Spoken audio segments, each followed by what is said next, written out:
আরে তুমি ওখানে বসে পড়লে কেন? তাড়াতাড়ি এসো। এই তো আসছি, আমার একটু পেট ব্যথা করছে।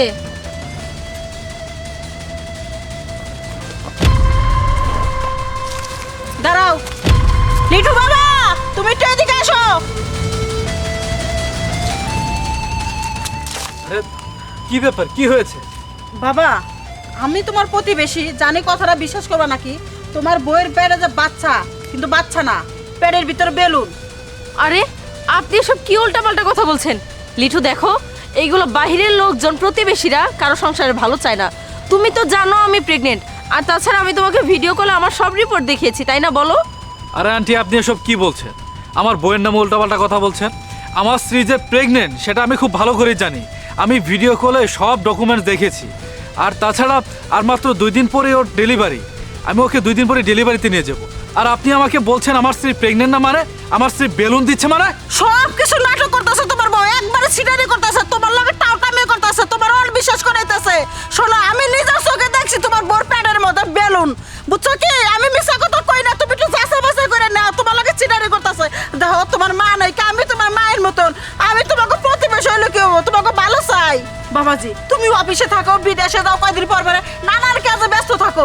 তোমার বউ তোমার ঠকাইতেছে, তুমি একটাবার যাচাই বাছাই করে দেখো। এই যে তুমি আমার কথাটা হলো তোমার ভালো হইবো। আহা, আপনি চুপ করুন তো। লিটু দেখো, এই মহিলাটা আমাদের সংসারে ভালো চায় না, আমাদের ঝামেলা করার জন্য এইসব করছে। চলো তো আমরা বাসায় চলে যাই। দাঁড়াও 1 মিনিট। আন্টি যেহেতু এত জোরপূর্বক কথাটা বলছে, তাহলে এর মধ্যে নিশ্চয়ই কোনো না কোনো ঝামেলা আছে। দেখি, আমি তোমার পেটটাকে চেক করতে চাই। তুমি আসলে প্রেগনেন্ট কিনা সেটা আমি দেখতে চাই। লিটু, তুমিও আমাকে অবিশ্বাস করো?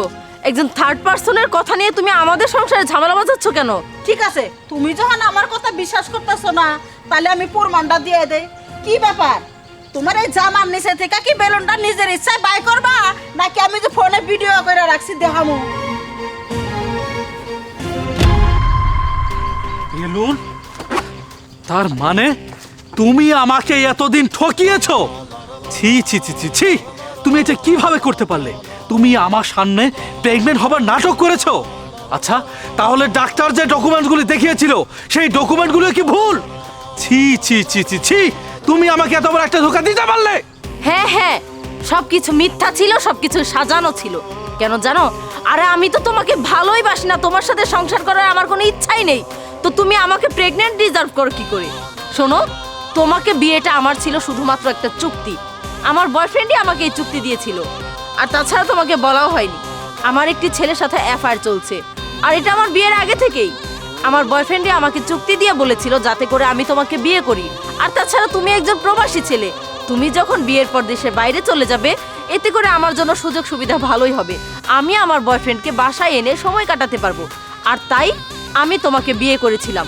কিন্তু আমি আমার মতো কোনোভাবে চলতেই পারতেছিলাম না। বিয়ের পর থেকেই তোমার ভাইয়া ভাবি আমাকে বাচ্চা নেবার জন্য পাগল করে দিচ্ছিল। আর তাই আমি এই নাটক করতে বাধ্য হয়েছি। বুঝতে পেরেছো?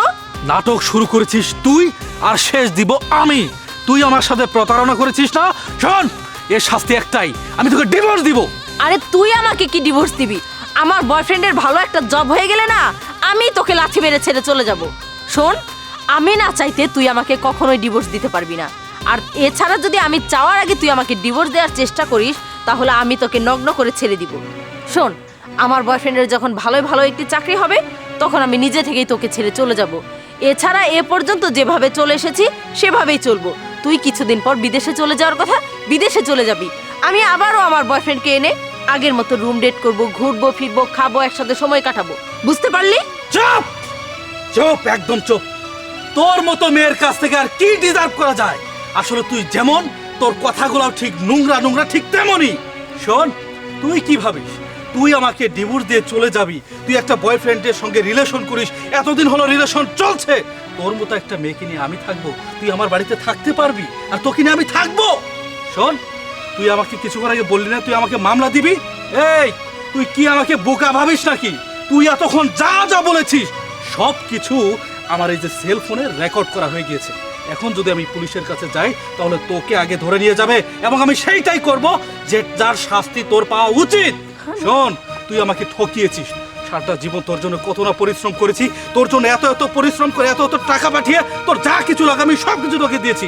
আর তুই তুই কিনা আজকে আমার সাথে বেইমানি করলি।